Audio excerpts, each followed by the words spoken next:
17절 두 절 말씀을 읽어드리도록 하겠습니다.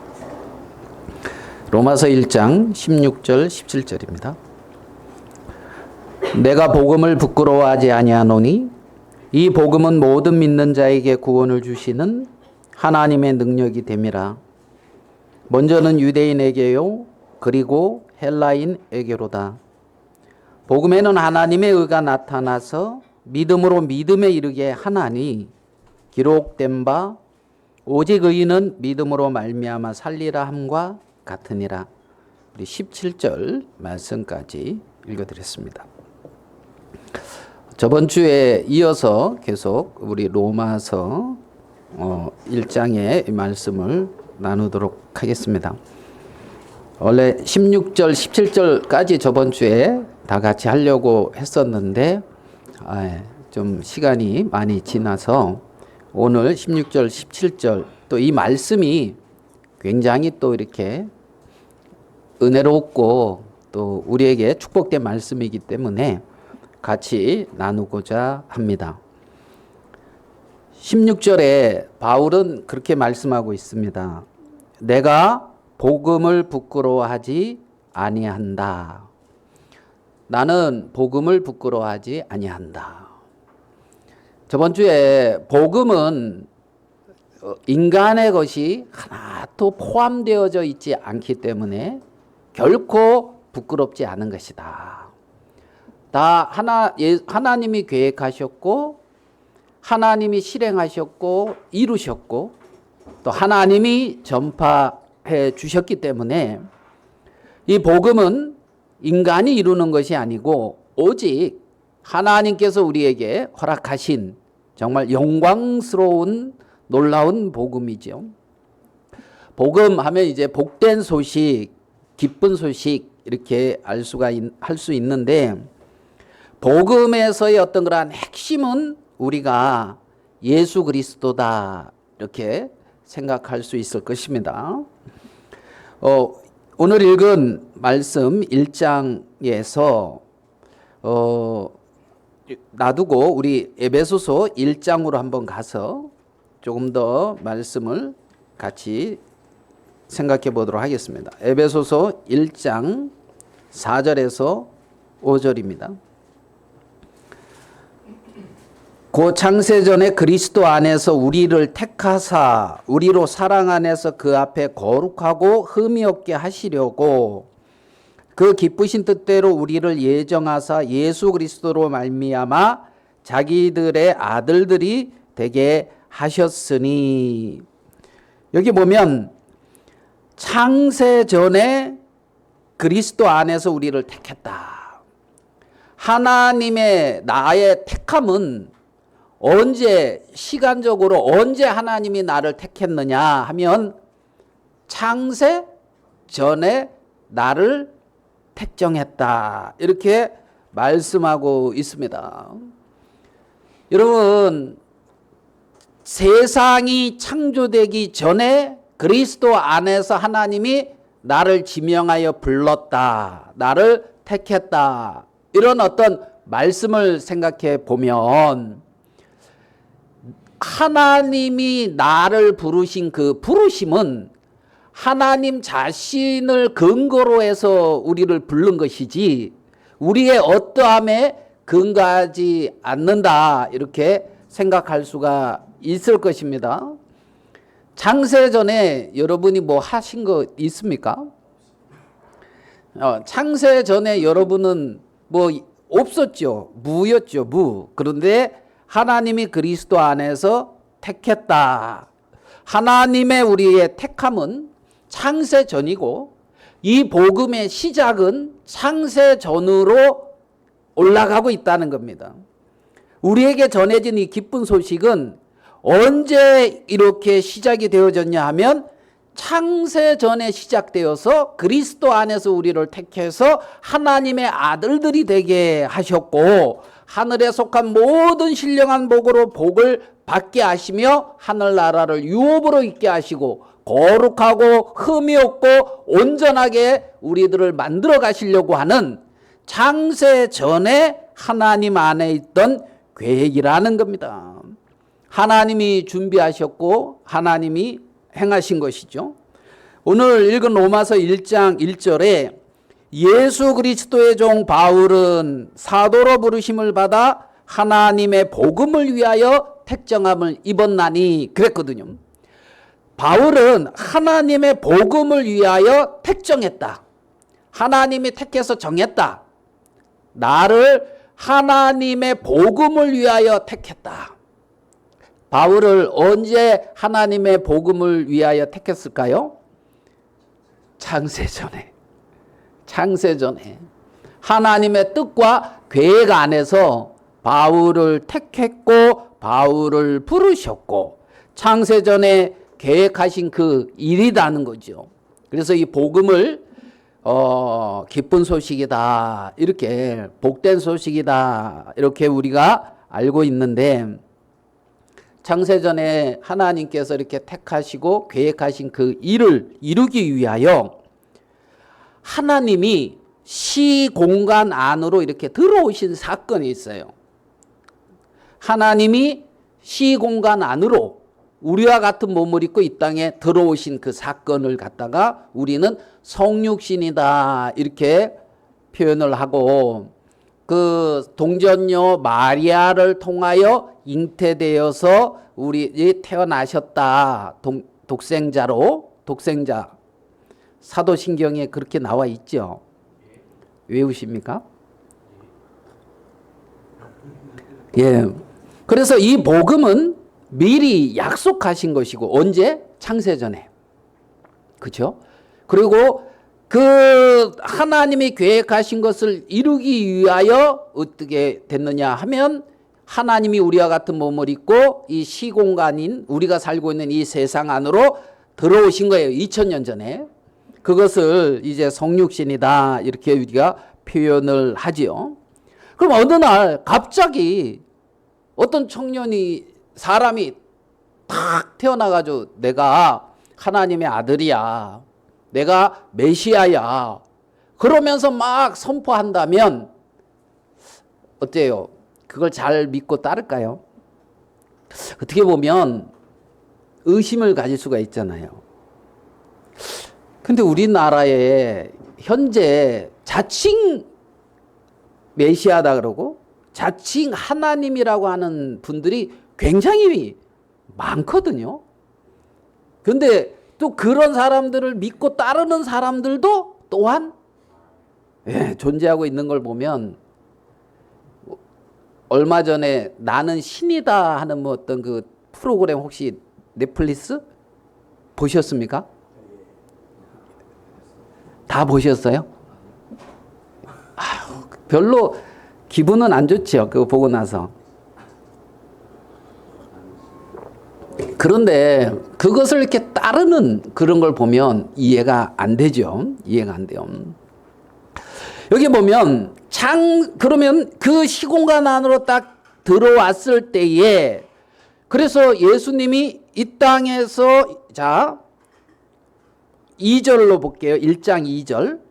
이 복음은 로마서 하나님이 선지자들을 통하여 그의 아들에 관하여 성경에 뭐라고 되어 있습니까?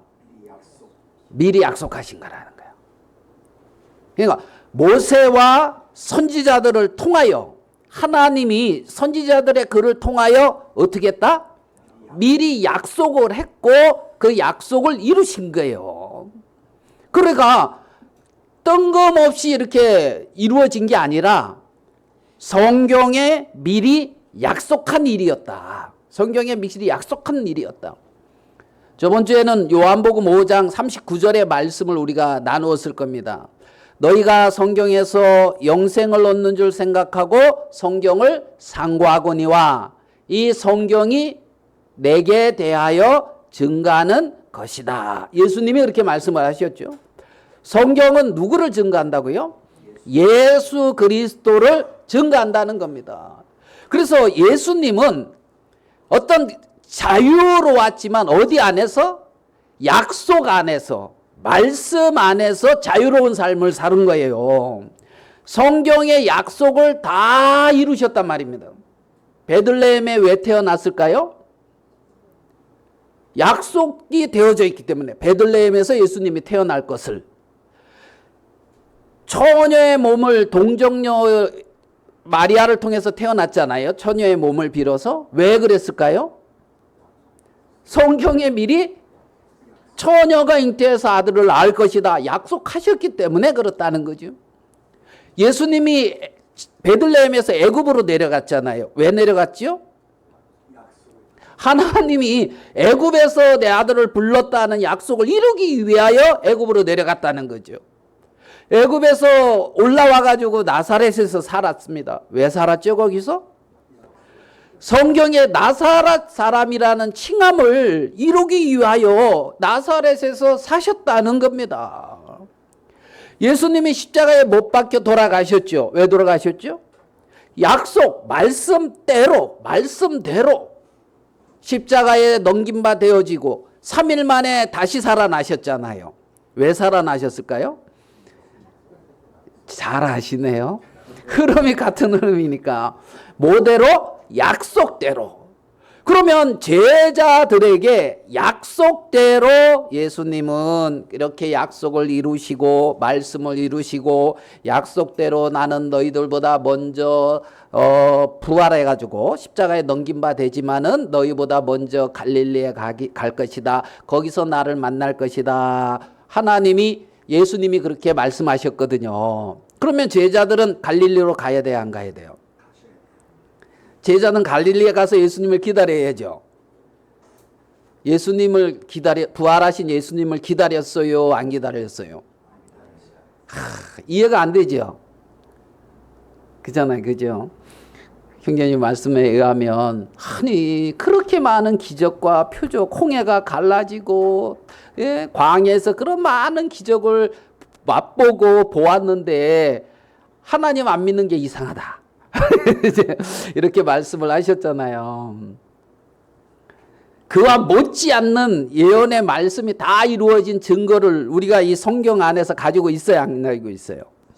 그래서 우린 예수님 잘 믿고 있죠. 아멘. 제자들도 3년 동안 예수님 따라다니면서 있잖아요. 죽은 자를 살리시고 무리를 걸으시고 바람을 잔잔케 하시고, 그죠? 문둥병자 고치시고 죽은 자 살리시고 많은 능력을 행하시니까 제자들이 예수님 잘 믿었죠. 예수님 십자가에 돌아가시고 난 이후에 상황을 우리 누가복음 24장의 한 부분으로 한번 보겠습니다. 누가복음 24장 25절. 누가복음 24장 25절.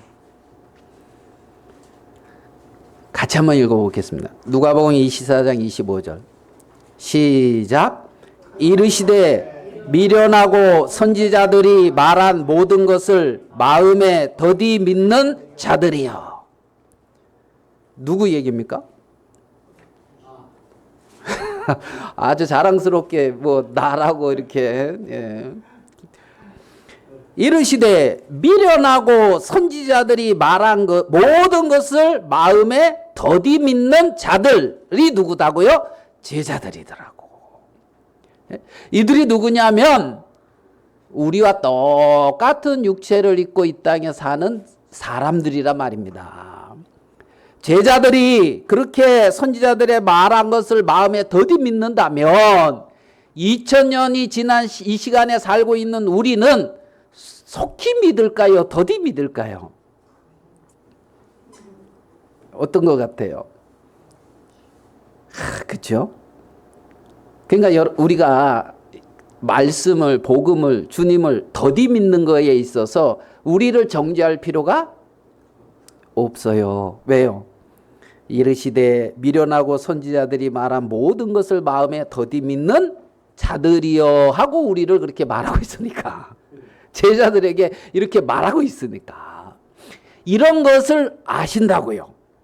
그래서 26절에 그리스도가 이런 고난을 받고 자기의 영광에 들어가야 할 것이 아니냐 하시고 이에 모세와 모든 선지자들의 글로 시작하여 모든 성경에 쓴 바 자기에 관한 것을 자세히 설명하시니라.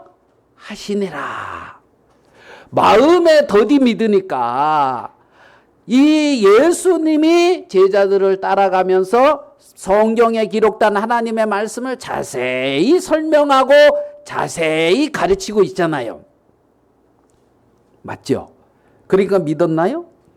여전히 혼미한 상태에 있지만 하나님께서 이 마음 눈을 밝혀주시고 하니까 이들은 변화를 입고 전혀 다른 그런 제자들의 모습을 우리는 볼 수가 있잖아요. 그래서 이 복음은 쉽고 단순한 것 같은데 많은 사람들이 마음에 더디 믿는 자들이요 하는 것처럼 마음에 그렇게 믿지 못하고 있는 것을 우리는 발견할 수가 있습니다. 바울은 이 복음의 기쁜 소식을 위하여 택정함을 입었고 바울은 그 말씀을 신실하게 전했습니다. 우리 주 예수 그리스도의 복음. 자, 그러면 한번 우리의 마음에 질문합시다. 예수 그리스도는 누구신가요? 예수 그리스도는 누군가요? 1번 구세주 나왔고 또 네? 하나님의 아들 말씀 여러 이제 답이 나왔는데요. 베드로는 그렇게 고백했죠. 주는 그리스도시요 살아계신 하나님의 아들이십니다. 살아계신 하나님의 아들입니다. 하나님의 아들, 하나님의 어떤 그런 본질 그 자체이십니다. 이거 굉장히 놀라운 말씀 아닙니까? 하나님의 아들이십니다. 제가 한번 이렇게 묻고 싶은 거예요. 어떻게요? 천지가 저절로 이루어졌느냐? 누가 창조했느냐? 두 가지 중에 한 가지일 거 아니겠습니까? 지금 나와 있는 이론이 그렇죠? 창조의 어떤 이 세상의 시작에 대한 이론이 하나님이 창조했다. 그 다음에 진화했다. 이 두 가지잖아요.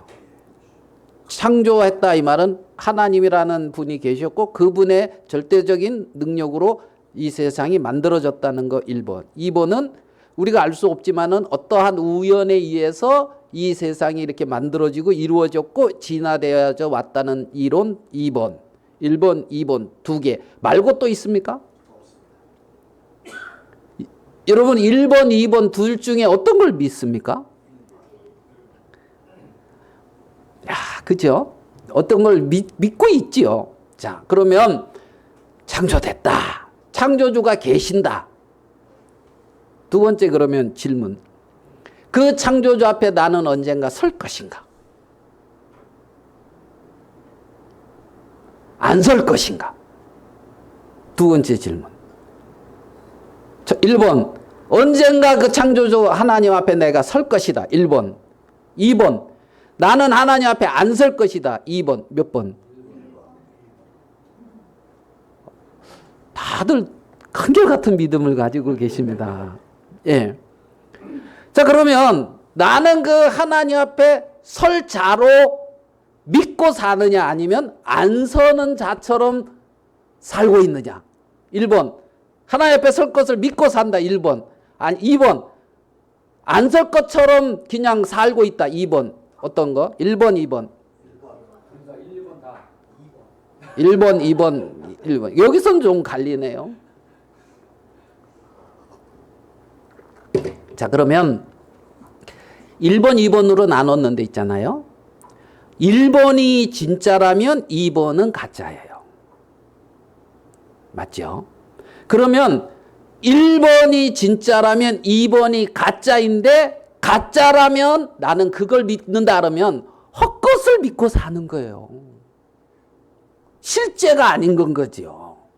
그럼 많은 사람들이 실제가 아닌 헛것을 믿고 헛된 삶을 그 중심에서부터 이렇게 살아가는 것을 우리가 볼 수가 있다는 거죠. 예수 그리스도는 누구십니까? 창조주 하나님이시요.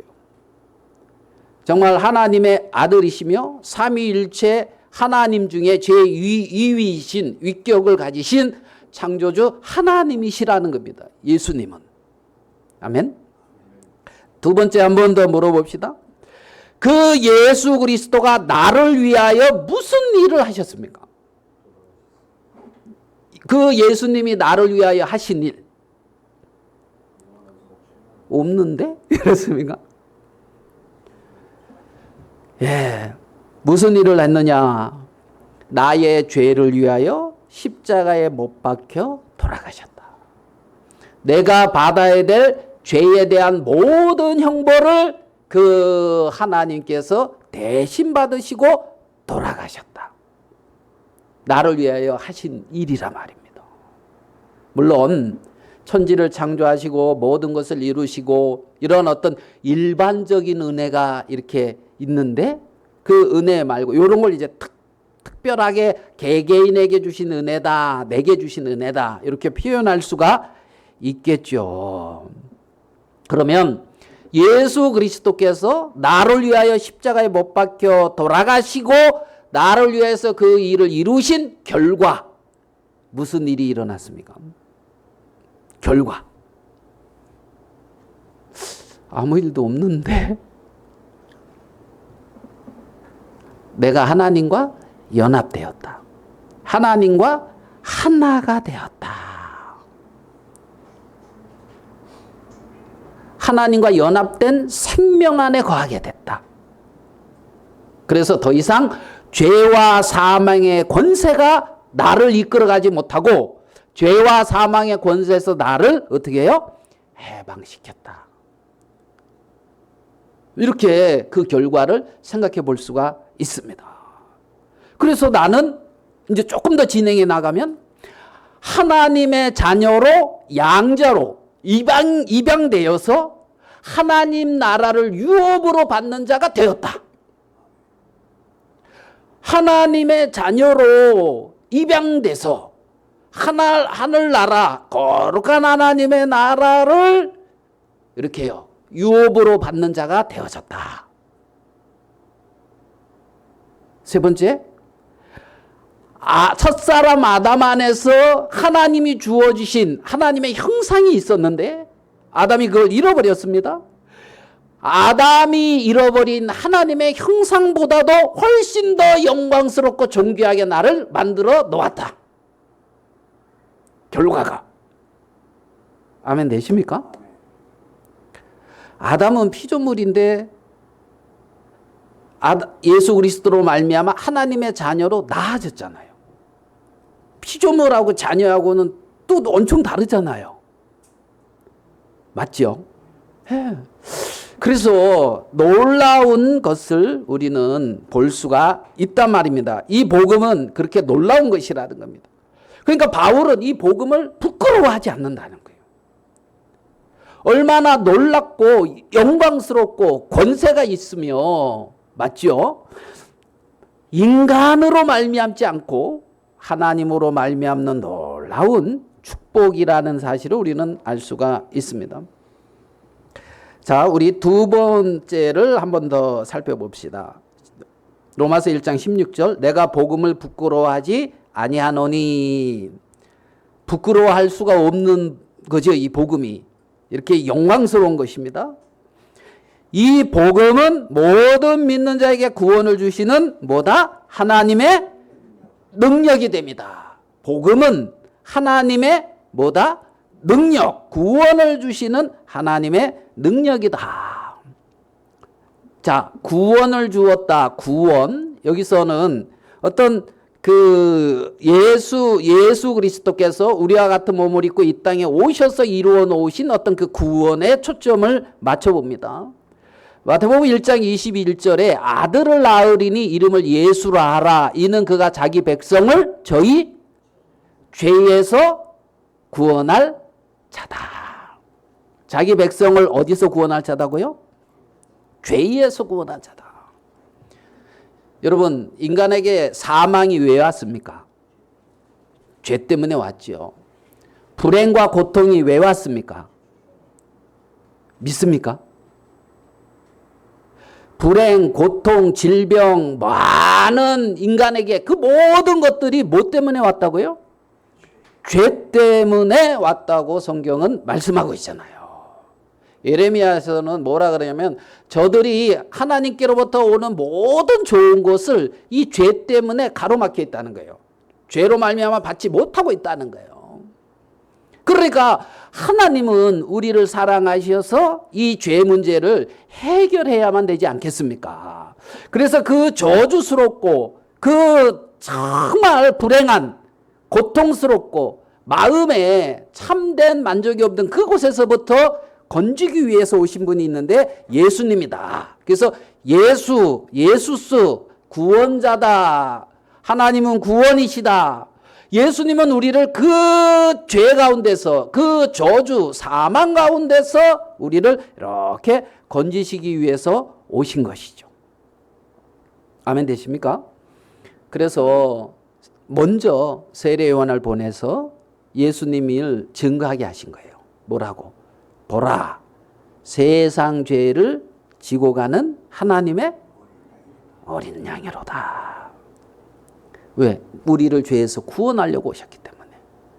요한복음 19장 30절에 예수님이 마지막 십자가에서 돌아가시면서 무엇이라고 하시면서 돌아가셨습니까? 다 이루었다. 그죠? 네? 다 이루었다.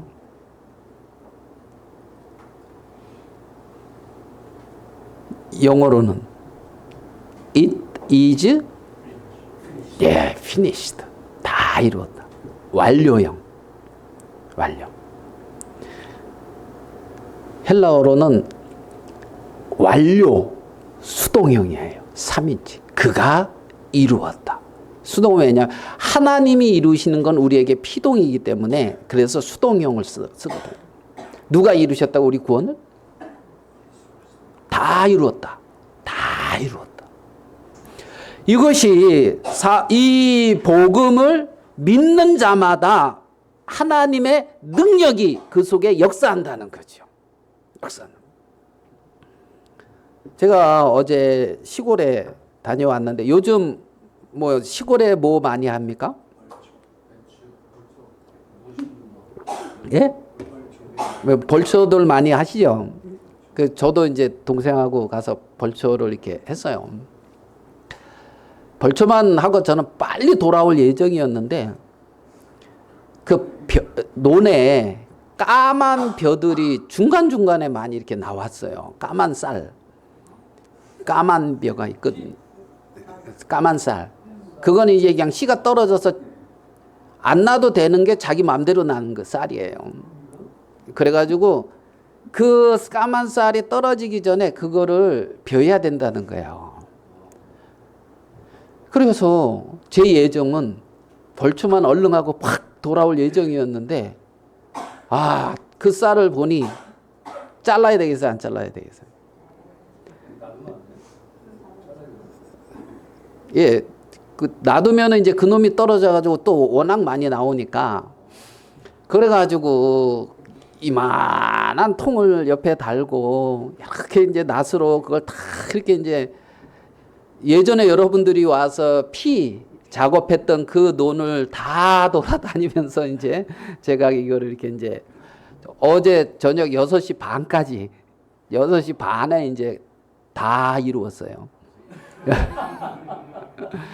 그래가지고 이제 집에 딱 들어오니까 어머니가 다 했냐 이제 그러시더라고요. 그래서 제가 뭐라 하면 제 눈에 보이는 것은 다 했습니다. 이럴 때 이제 다 했다. 벌초 다 했냐? 다 했습니다. 그러면 벌초 어머니가 또 할 필요 있어요, 없어요? 예. 이거 까만 쌀 어머니가 다 또 이렇게 할 필요 있어요, 없어요? 있을 수도 있어요. 우리 어머니가 저보다 훨씬 꼼꼼하거든요. 그래가지고 또 제가 이렇게 한다고 하지만은 이게 있잖아요. 뒤돌아보면 또 저기 있는 게 이놈이에요. 이게 잘 안 보여서 눈에. 그래가지고 이제 피하고 까만사라고를 이제 그걸 다 이렇게 이제 폈는데 다 해놓고 다 했다 그러지 못 다 해놓고 다 했다 그러진 않을 거 아닙니까? 저도 그거 다 하고 어머니한테 다 했다 그러지 못 다 해놓고 다 했다 그러겠습니까? 맞죠? 마지막 예수님이 십자가에 못 박히시면서 뭐 했다? 다 이루었다. 다 이루었다. 우리를 구원하는 그 일을 다 이루었고 이것을 믿는 자는 구원을 주시는 하나님의 능력이 된다. 유대인에게요 또한 헬라인에게로다. 유대인 먼저 하나님의 택한 백성이었던 유대인 또 아브라함 후손이 아닌 다른 이방인들 헬라인에게도 동일하게 이제는 이 복음의 능력은 동일하게 미친다는 겁니다. 자, 우리 17절을 조금 보겠습니다. 복음에는 하나님의 의가 나타나서. 자, 복음에 로마서 1장 17절에 복음에는 뭐가 나타납니까? 하나님의 의가 나타난다. 하나님의 의는 무엇일까요? 하나님의 의. 예수 그리스도. 하나님이 우리를 의롭게 해놓은 놀라운 복음의 사실. 하나님의 의. 하나님의 의를 가진 자는 예수 그리스도를 믿는 믿음을 가진 자다. 하나님이 우리를 의롭게 해놓은 그 사실을 믿는 믿음을 가진 자다. 의를 가진 자다. 의인이다. 이렇게 표현을 합니다. 복음에는 하나님의 의가 나타나서 믿음으로 믿음에 이르게 하나니 기록된 바 오직 의인은 믿음으로 말미암아 살리라 함과 같으니라. 오늘 읽은 이 로마서 1장 17절을 읽으면 여러분은 떠오르는 사람이 있을 수도 있는데 누가 떠오르죠? 로마서 1장 17절을 통해서 떠오르는 사람. 마르틴 루터 떠오르죠. 마르틴 루터가 이 말씀을 통하여 이신칭이라고 하는 그 어떤 교리, 그 믿음의 확신을 가진 말씀이 이 말씀이거든요. 마르틴 루터는 그 비덴베르크의 이제 수도사였다가 비덴베르크에 이제 교수로 가가지고 1514년부터 있잖아요. 시편, 그 다음에 이 로마서, 그 다음에 갈라디아서, 그 다음에 히브리서 이거를 이렇게 이제 강해를 했어요. 그러면서 이제 로마서 1장 17절에 와서 우리가 하나님의 의의 개념을 이 루터가 깨달았는데 그 부분을 제가 한번 읽어드려 볼게요. 자, 한번 제가 읽겠습니다. 나는 사실상 로마서의 바울을 이해하기 위해 특별한 열정으로 불타올랐다. 나를 사로잡은 것은 로마서 1장 17절의 말씀이었다. 복음에는 하나님의 의가 나타나서 이 말씀이 갑자기 내 길을 가로막고 섰다. 나는 하나님의 의라는 말을 몹시도 싫어했는데 나의 다른 모든 선생들의 가르침과 용법에 따르자면 그것은 죄인을 벌하시는 하나님은 의로우시다라는 의미였기 때문이다. 그러니까 이 루터가 복음에는 하나님의 의가 나타나서 할 때 하나님의 의가 나타났다 그러니까 이거에는 바울이 이 마르틴 루터가 있잖아요. 굉장히 거부감을 느꼈다는 거예요. 왜? 그 당시에 사람들은 하나님의 의를 어떻게 표현을 했냐면 우리를 심판하시는 죄인을 벌하시는 하나님은 의로우시다. 이렇게 하나님의 의라는 개념을 가지고 있었기 때문에 그렇다는 거예요. 그러니까 복음에 하나님의 의가 나타났다 이 말은 복음의 말씀 속에 죄인을 벌하시는 하나님의 의로움이 나타난다고 하니 죄가 많을 경우에는 이 말씀이 어떻게 해요? 거부가 되겠지요. 친근한 말씀이 아니고. 그래서 이렇게 말을 하고 있어요. 바울은. 루터는 나는 수도사로서 별로 책 잡힐 것이 없는 삶을 살았지만 그럼에도 하나님 앞에서는 양심의 무거운 가책을 느끼며 살았다. 도무지 하나님이 나를 마음에 들어 하시리라고 믿을 수 없었다. 하나님이 나를 마음에 들어 하신다. 이걸 믿을 수가 없었다는 거예요. 이거 좀 동감되지 않아요? 하나님이 나를 과연 마음 들어 하실까?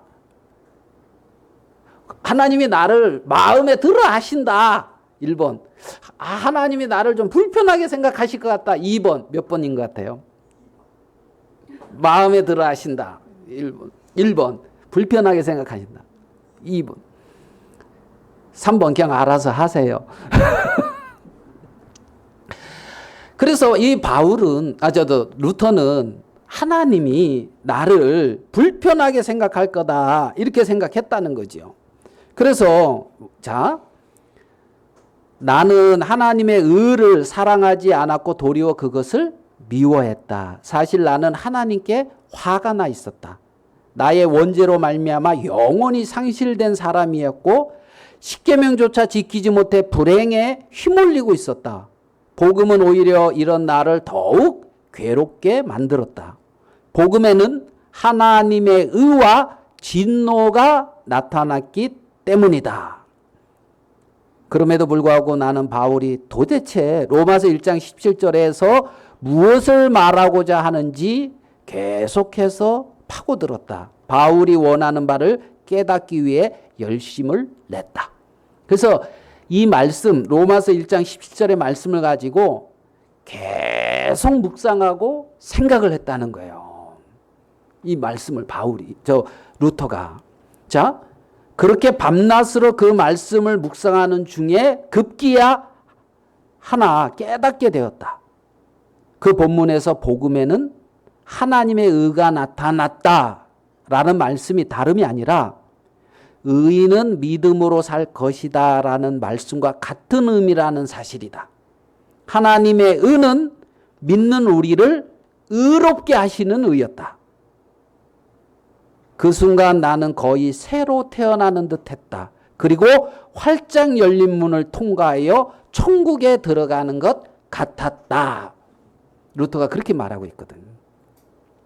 그러니까 이 하나님의 의는 뭐냐면 루터의 이 고백에 의하면 나를 의롭게 하는 의라는 거예요. 나를. 그래서 하나님을 향하여 천국의 문이 확 열려서 그리로 그냥 바로 자기가 들어가는 것 같은 마음이 들었다는 거죠. 그렇게 하나님의 의 하면 두렵고 떨리고 거부감이 있다가 이 의가 나를 심판하는 의가 아니라 예수 그리스도로 말미암아 그리스도를 믿음으로 나를 의롭게 만드는 그 의구나, 이것을 깨달으니까 완전히 바뀐 거죠. 성경을 보는 시각이, 또 하나님 앞에 가졌던 그 마음이. 그때부터 나는 성경 전체를 기억 속에서 훑기 시작했다. 그리하여 성경에는 그와 비슷한 유비가 많이 있음을 깨달았다. 하나님의 일이란 하나님이 우리 안에서 일하신다는 의미다. 하나님이 하신다는 거예요. 그러니까 하나님의 의는 하나님이 나를 의롭게 만드신 그 하나님이 행하신 의라는 거죠. 그 의라는 거죠. 바울이 그 의를 가졌고 루터도 그 의를 가졌습니다. 아멘 되십니까? 예. 그럼 21세기를 살고 있는 우리도 그 의를 동일하게 가졌다는 사실인 거예요.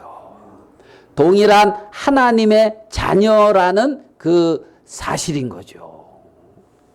그래서 바울이 복음을 부끄러워하지 아니하였고 마르틴 루터가 그 당시에 마르틴 루터가 95개조 반박문을 썼을 때에 강하게 비판한 게 뭐냐면 면죄부를 사면 죄가 사해진다는 거였거든요.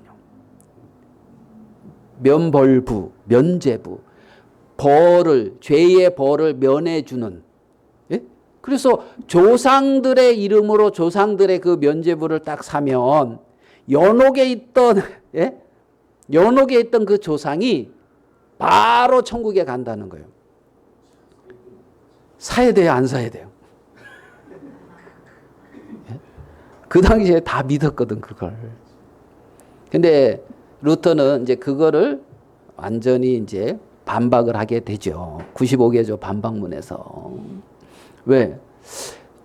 죄는 면벌부를 삼으로 사해지는 것이 아니라 오직 예수 그리스도의 피로 사해지는 것이다. 사해지는. 하나님이 그래서 우리를 그렇게 의롭게 하신 의를 루터도 가졌고 또한 우리도 가졌고 사도 바울도 가졌고 또한 우리도 동일하게 가졌다는 사실입니다. 자, 우리 17절의 말씀을 조금 더 보겠습니다. 그래서 복음에는 뭐가 나타난다? 하나님의 의가 나타난다. 믿음으로 믿음에 이르게 한다. 복음의 말씀을 믿음으로 믿음에 의해 정말 하나님 안에서 의롭게 되는 그곳에 이르게 되어진다. 믿음으로 믿음에 이르게 되나니 기록한 바 오직 의인은 믿음으로 말미암아 살리라. 자, 그래서 오늘 읽은 말씀들을 이렇게 정리를 해보면 1번 내가 복음을 부끄러워하지 않는다. 복음을 부끄러워하지 않는다. 2번 이 복음은 모든 믿는 자에게 구원을 주시는 하나님의 능력이 됨이라. 3번 복음에는 하나님의 의가 나타난다. 그 다음에 마지막 4번 오직 의인은 믿음으로 말미암아 살리라. 오직 의인은 뭐로 산다? 믿음으로 말미암아 산다. 이 부분을 조금 생각해 보도록 하겠습니다. 오직 의인은 믿음으로 산다. 자, 그러면 의인은 누구냐? 여기서 의인은 누구지요? 우리를 의롭게 하시는 하나님의 의를 가진 자. 이들이 의인입니다. 그러니까 의인이다. 복음 속에 나타난 하나님의 의를, 우리를 의롭게 하시는 하나님의 의를 가진 자, 그들이 의인입니다. 그러면 그 의를 가진 의인은 전적으로 이 하나님의 의는 하나님이 우리를 위해서 하신 일이잖아요. 거기에 나의 어떤 것이 뭐 조금이라도 들어가 있습니까? 안 들어가 있습니까? 안 들어가 있죠. 안 들어가 있죠. 누가 있잖아요. 그렇게 이제 글을 썼어요. 마르틴 루터가 95개조 반박문을 이렇게 탁 그 비데메리고 성당인지 학교인지 그 앞에 탁 걸었을 때에 그때 이제 그 구텐베르그가 인쇄술을 만들고 해서 그게 유럽으로 전 세계 유럽으로 이제 확산되면서 종교 개혁이 이렇게 확 일어나게 됐잖아요. 교황은 처음에는 그거 무시했거든요. 그냥 어거스틴 그 수도원에서 그냥 이렇게 일어난 일이다. 작은 어떤 소요다. 이렇게 생각을 했는데 그래서 누가 이렇게 기록을 했어요. 루터가 그 종탑 있죠. 종탑을 이렇게 당기면 종이 울리는 거. 영화에서 봤죠? 혹시 이렇게 울려 보시? 이거 우리 윗세대에서는 아마 이렇게 울리신 분이 있대. 이렇게. 그 힘드나요? 뭐라고 표현하냐면 루터가 그 종탑 옆에서 졸다가 깜짝해서 넘어지면서 줄을 잡아가지고 당겼는데 그로 인하여 이 종탑이 콱 울린 거예요. 그 소리를 듣고 전 유럽이 깨어났다. 이렇게 표현을 했어요. 그러니까 루터가 발견한 이 어떤 이 복음, 이 진리의 어떤 이 복음이 루터의 어떤 능력이라기보다는 이 복음의 진리의 말씀의 능력으로 인하여 이제 종교 개혁이 이제 일어났다. 이걸 이렇게 표현을 한 거죠. 자, 그러면 이 하나님의 의는 전적으로 인간의 공로가 1%도 들어가야 안 들어가요? 안 들어간단 말이에요. 인간은 전적으로 부패한 자고 죄로 오염된 인간이기 때문에 하나님의 어떤 의로움 앞에 섰을 때에 인간은 이게 안 맞아요, 이게. 인간 요 자체가 말은 안 해도 영악하지요.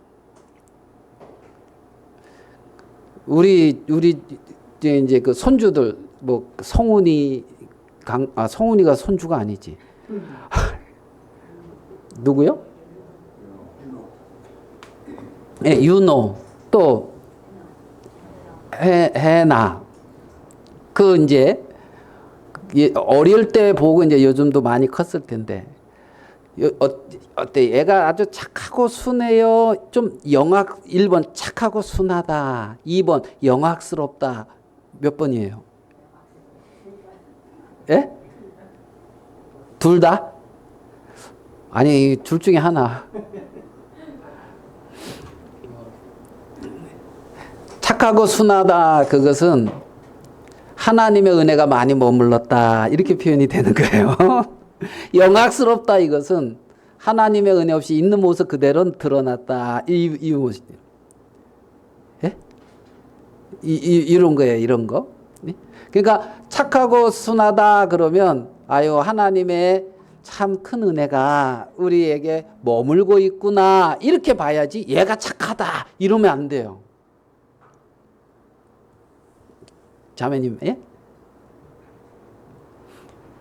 하나님 은혜 없어도 착한 것 같아요? 아, 왜? 아담의 후손이 아니면은 예수님처럼 동정녀의 몸을 통해서 태어났으면은 그 말이 가능해요. 가능하지만 아담의 후손이라면 하나님의 은혜가 있을 때는 선하고 은혜가 없을 때는 영악스럽다. 이제 이 표현이 맞거든요.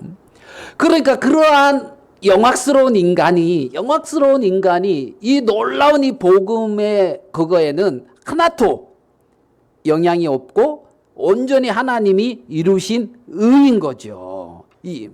그러면 그 전적으로 부패한 인간을 의롭게 만들기 위해서 예수님이 이 땅에 오셔서 십자가에 못 박혀 돌아가셨는데, 이것을 하나님이 뭐라고도 표현했냐면 하나님의 사랑이다, 이렇게 표현했거든요. 하나님의 사랑이다. 그러니까 복음에는 하나님의 의가 나타나고, 조금 깊이 생각하면 복음에는 하나님의 사랑이 나타난 거예요. 하나님의 사랑이 나타난 거예요. 나를 얼마나 사랑했는지, 그 사랑이 이 복음 안에 나타난 거라는 거죠. 나타난 거는. 그래서 그 새 생명을 그렇게 하나님 전적으로 타락한 인간이 하나님의 사랑의 나타남심으로 인하여 그분이 행하신 결과로 새로운 생명을 가진 그 하나님의 자녀는 어떻게 사느냐? 의인은 믿음으로 말미암아 살리라, 이렇게 표현하고 있다는 겁니다. 의인은 뭘로 산다? 믿음으로 산다. 자, 이 말씀을 약간 보충하기 위해서 우리 갈라디아서 2장 20절의 말씀을 보시도록 하겠습니다. 갈라디아서 2장 20절.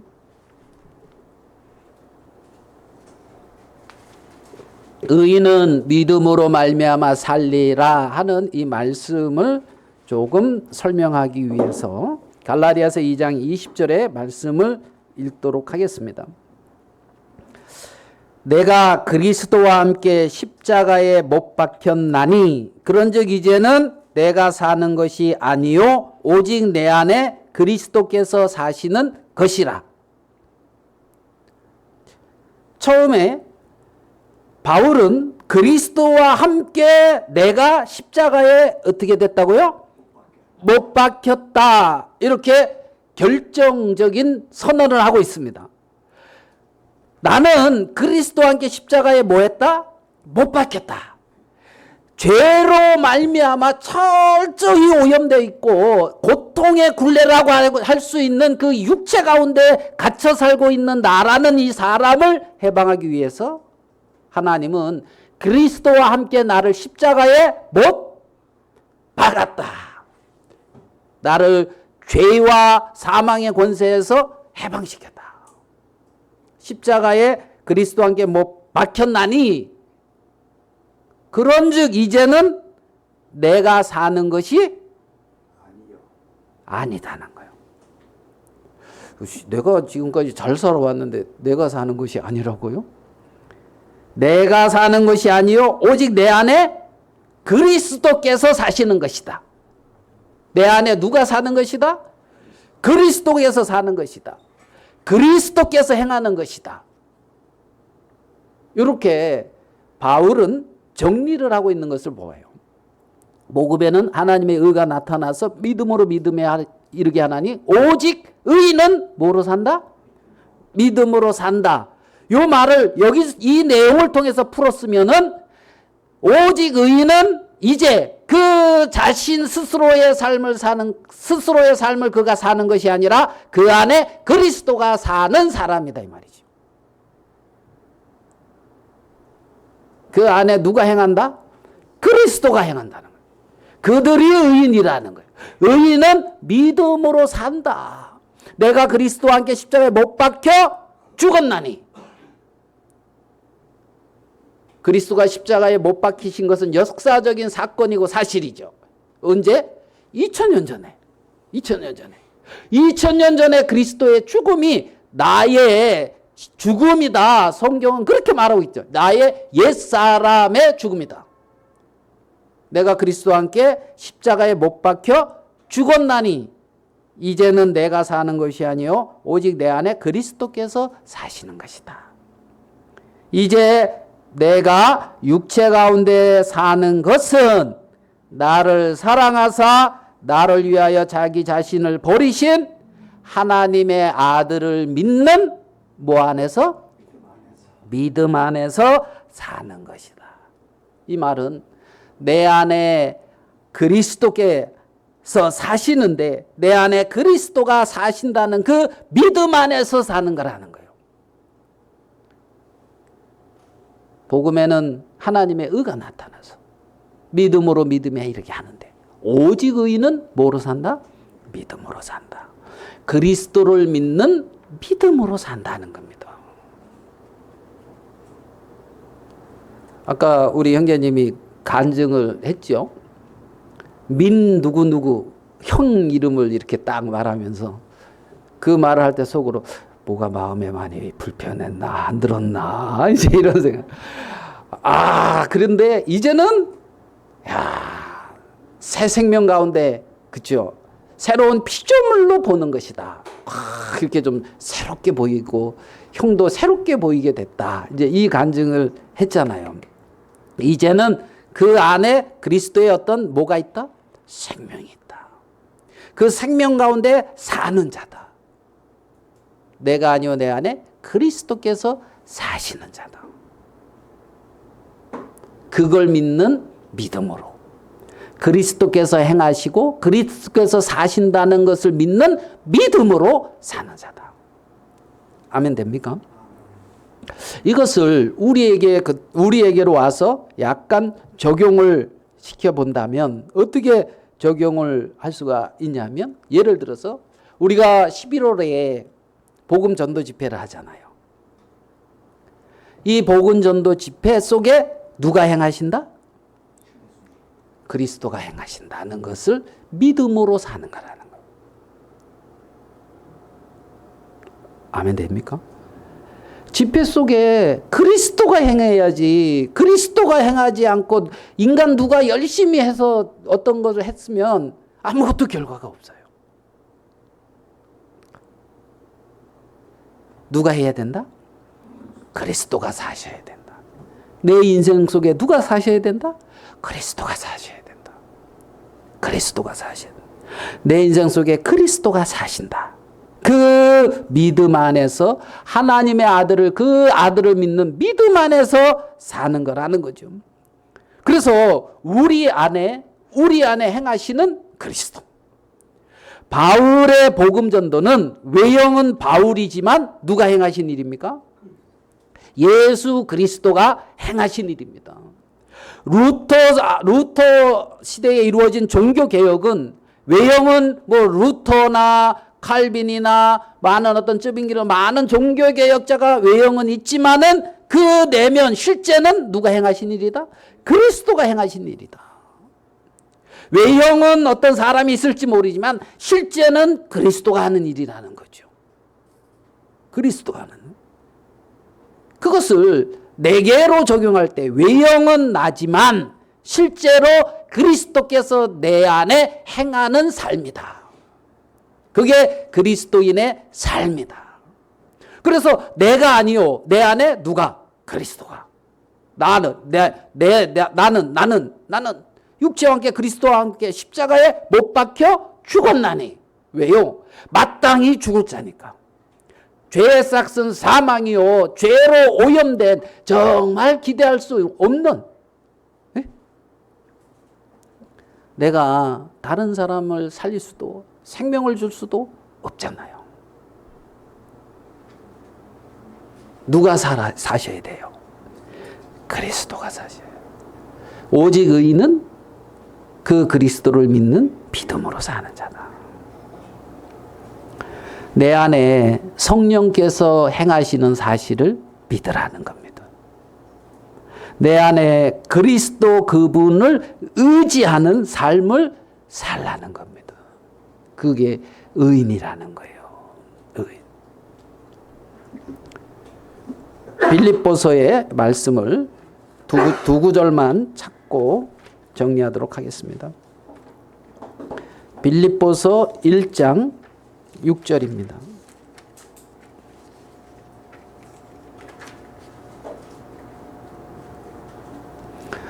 빌립보서 1장 6절 같이 한번 읽어봅시다. 시작.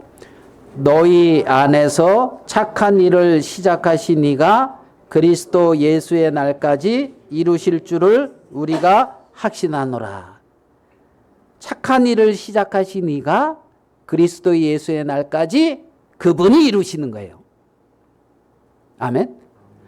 착한 일을 시작하신 그분으로 말미암아 내가 그 일을 이룬다가 아니고 그분께서 그리스도 예수의 날까지 이루실 줄을 우리가 확신한다. 이게 한 부분이고 2장에 가서 한 부분 13절 빌립보서 2장 13절 너희 안에서 행하시는 이는 누구니? 하나님이시니 자기의 기쁘신 뜻을 위하여 너희에게 소원을 두고 행하게 하시나니 너희 안에 행하시는 이는 하나님이고 행하게 하시는 분이 하나님이라고요. 아멘. 우리는 인간에게서 어떤 선함이 나왔다. 그러면 우리는 그렇게 받아들이는 거예요. 저 안에 하나님이 행하시고 있구나. 아멘. 저 안에 하나님이 행하시고 있구나. 인간에게 아름다움이 나왔다면 하나님의 은혜가 머물고 있구나. 그게 안 나오고 있다면 하나님의 은혜가 그 속에 작동하지 못하고 있구나. 이 말 이해되시죠? 그래서 오직 의인은 뭐로 산다? 믿음으로 산다. 21세기 이 시대에 우리는 복음의 일꾼으로서 하나님의 자녀로서 우리 안에 행하시는 하나님을 믿고 담대히 하루하루의 삶을 자랑스럽게 살아가는 자들이라는 거예요. 하나님의 자녀로서. 아멘. 이 시대에 21세기에 이 시대에 복음의 일꾼이요 하나님의 택하심을 받은 자들로 하나님의 자녀로서 어느 곳에서 무엇을 하든지 우리 안에서 행하시는 하나님을 믿고 담대히 하루하루의 삶을 그 하나님으로 자랑스럽게 살아가는 자들. 그래서 고백은 내가 아니요 내 안에 그리스도다. 이렇게 고백하는 자들. 이들이 사도 바울이요? 마르틴 루터라는 겁니다. 이 시대에 사도 바울이 있다면, 루터가 있다면 그렇게 고백할 거예요. 동일하게 우리도 그러한 삶을 사는 자들로 부름을 받았고 그러한 삶을 사는 자들이라는 사실을 기억하시게 되기를 바라는 것입니다. 누구보다도 귀하고 영광스러운 존재로 부름을 받았다는 사실. 아멘. 그것을 하나님은 잊지 않게 되기를 바라는 거예요. 어디서? 내가 무엇을 하든지. 직업에는 귀천이 없어요. 이곳에 나를 두신 하나님이 이 일을 하게 하셨다면 그 영광 가운데 하는 거예요. 하나님의 자녀로서. 그래서 우리가 있는 모든 곳에서 그렇게 하나님이 내 안에 이렇게 행하셨다는 그런 간증들로 가득 채우는 우리가 되기를 바라면서 말씀은 이것으로 마치도록 하겠습니다.